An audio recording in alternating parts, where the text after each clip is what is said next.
Bienvenue à tous, chers abonnés, sur votre chaîne préférée, Maurice TV. Aujourd'hui, nous plongeons au cœur d'un dossier brûlant qui dessine le nouveau visage de notre République. Le Premier ministre, le Dr Navin Ramgoolam, a adressé un message historique à la nation pour ce nouvel an 2026. Entre le bilan sans concession des années passées, la lutte spectaculaire contre la corruption, le retour de la souveraineté sur les chagots et les grandes réformes économiques qui vont toucher votre quotidien, nous allons tout vous décrypter en détail.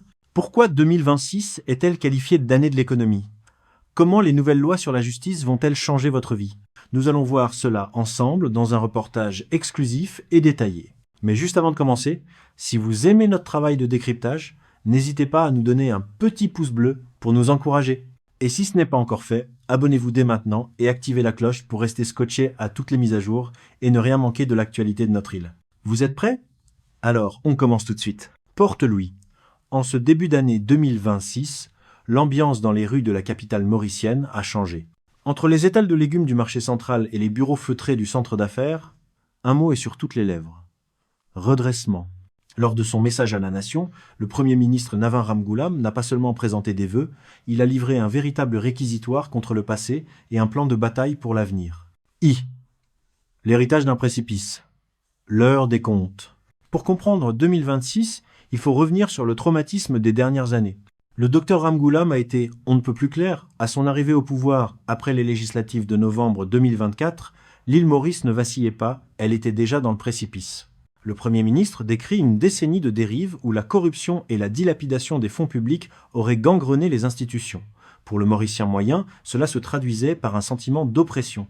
Exemple concret, aujourd'hui, les citoyens affirment pouvoir enfin respirer. Là où, il y a 2 ans, un post critique sur Facebook pouvait mener à une arrestation musclée, au petit matin, une nouvelle ère de liberté d'expression semble s'installer. Le climat de peur s'estompe au profit d'un débat démocratique retrouvé. Une opération nettoyage sans précédent. L'année 2025 restera celle du grand décapage institutionnel. Les chiffres cités par le chef du gouvernement sont vertigineux. 2024, un seul arrestation pour corruption. 2025, 95 arrestations. Cette accélération spectaculaire est le fruit du travail de la Financial Crimes Commission, FCC, et de la police. Mais ce nettoyage ne se fait pas sans heurts. Le Premier ministre a dénoncé des actes de sabotage et des résistances au sein même de l'appareil d'État, signe que les réseaux de l'Ancien Régime tentent de protéger leurs acquis. 2026, l'année de l'économie et du pouvoir d'achat. Le slogan est lancé « 2026 sera l'année de l'économie ». Mais pas une économie de chiffres abstraits, une économie de résultats pour le panier de la ménagère. La lutte contre la vie chère, l'inflation est l'ennemi numéro 1. Pour contrer la hausse des prix qui frappe les produits de base, huile, lait, riz, le gouvernement a débloqué un fonds massif de 10 milliards de roupies. Ce bouclier financier vise à stabiliser les prix dans les supermarchés et à redonner de l'oxygène aux familles les plus modestes. Le défi du vieillissement. Le Premier ministre a osé aborder un sujet tabou, la démographie. Bientôt, un Mauricien sur 3 aura plus de 60 ans. L'impact. Moins d'actifs pour financer les retraites des aînés. La réponse? Une réforme courageuse, bien que potentiellement impopulaire, du système de pension, pour garantir que l'État-providence ne s'effondre pas sous son propre poids.